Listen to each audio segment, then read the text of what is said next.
Hello everyone. In this video we will discuss lesson plan number 4 और जो ये lesson plan देख रहे हैं आप ये रियल टीचिंग लेसन प्लान है।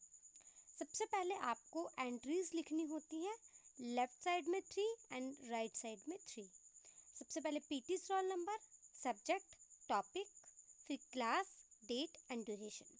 पीटी's रोल नंबर में आपको अपना रोल नंबर डालना होता है और क्लास में अकॉर्डिंग टू टॉपिक आपको क्लास डालनी होती है, डेट आपको कॉलेज वाले आपको कंफर्म करेंगे।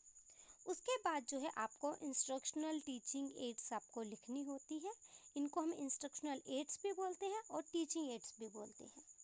आपको 2 टाइप्स की लिखनी होती है एड्स, जो है वो specific aids and general aids. उसके बाद आपको जर्नल ऑब्जेक्टिव्स लिखने होते हैं। जो जर्नल ऑब्जेक्टिव्स होते हैं वो हमारे टॉपिक रिलेटेड होने चाहिए और मैक्सिमम जो है आपको 4 जर्नल ऑब्जेक्टिव्स लिखने होते हैं, क्योंकि ये एक रियल टीचिंग लेसन प्लान है तो ये हमें 6 पेजेस का लिखना होता है। उसके बाद आपको इंस्ट्रक्शनल ऑब्जेक्टिव्स लिखने होते हैं।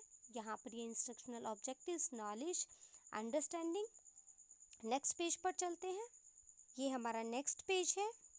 यहाँ पर अंडरस्टैंडिंग का पार्ट कंटिन्यू है। उसके बाद एप्लीकेशन, उसके बाद स्किल, फिर हमें पीके टेस्टिंग लिखनी होती है। पीके टेस्टिंग में आप पीके अजम्पशन भी लिख सकते हैं साथ में। तो यहाँ पर जैसे कि मैंने लिखा हुआ है, PT assume that student will understand the concept of coordinate geometry. So among students जो हैं वहाँ पर बच्चे जानते होंगे। अब पीके टेस्टिंग के लिए आपको 2 कॉलम्स बनाने होते हैं, PTs activities and students activities. और जो पीके टेस्टिंग होती है उसमें मैक्सिमम आपको 4 क्वेश्चन डालने होते हैं। यहाँ पर जैसे कि आप देख रहे हैं मैंने 4 क्वेश्चन ही डाले हैं। उसके बाद आपको अनाउंसमेंट ऑफ द टॉपिक लिखना होता है, जो कि हमारा नेक्स्ट पेज पर है। ये हमारा नेक्स्ट पेज है। पीके टेस्टिंग के बाद हमें अनाउंसमेंट ऑफ द टॉपिक लिखना होता है। उसके बाद हमें प्रेजेंटेशन लिखनी होती है। प्रेजेंटेशन में अगेन हमें 4 कॉलम्स बनाने होते हैं। नंबर 1 पर content, PTs activities, student activities and CBW। Content में कंटेंट लिखा है, यहाँ पर हम अपने टॉपिक को टीच करते हैं, पढ़ाते हैं।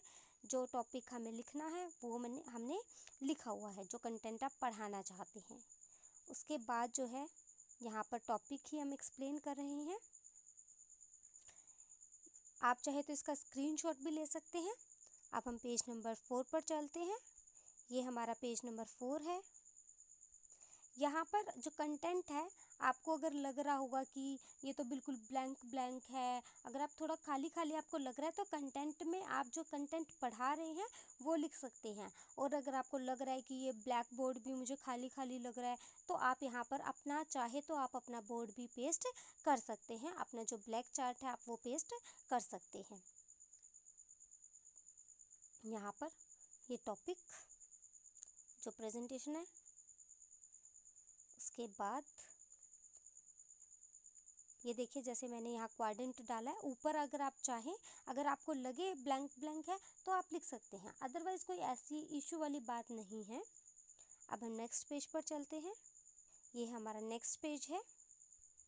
यहाँ पर आप कंटेंट में क्वाड्रेंट लिख सकते हैं, क्योंकि हमने यहाँ पर क्वाड्रेंट ही एक्सप्लेन किए हुए हैं। ये देखिए quadrant 1, 2, quadrant 3 and quadrant 4। Last में इसके एग्जाम्पल हैं। अब हम नेक्स्ट पेज पर चलते हैं। ये हमारा लास्ट पेज है। टॉपिक प्रेजेंट करने के बाद आपको जनरलाइजेशन लिखना होता है। जनरलाइजेशन में हमें बच्चों को बताना होता है कि आज हमने क्या पढ़ा है। उसके बाद हमें रिकैप्चुलेशन लिखना होता है। रिकैप्चुलेशन में हमें बच्चों से पूछना होता है कि उन्हें क्या समझ आया, जो हमने पढ़ाया उससे रिलेटेड 1-2 क्वेश्चन हमें पूछने होते हैं। लास्ट में हमें होमवर्क देना होता है। अगर आपको ये वीडियो अच्छी लगे तो लाइक ज़रूर करना। एंड वन मोर थिंग, अगर आपकी कोई भी क्वेरी है, कुछ भी अगर आपको समझ नहीं आया, कुछ भी किसी भी पीरियड से रिलेटेड अगर आपको कुछ भी पूछना है तो आप मुझसे कमेंट करके पूछ सकते हैं। Okay, thank you.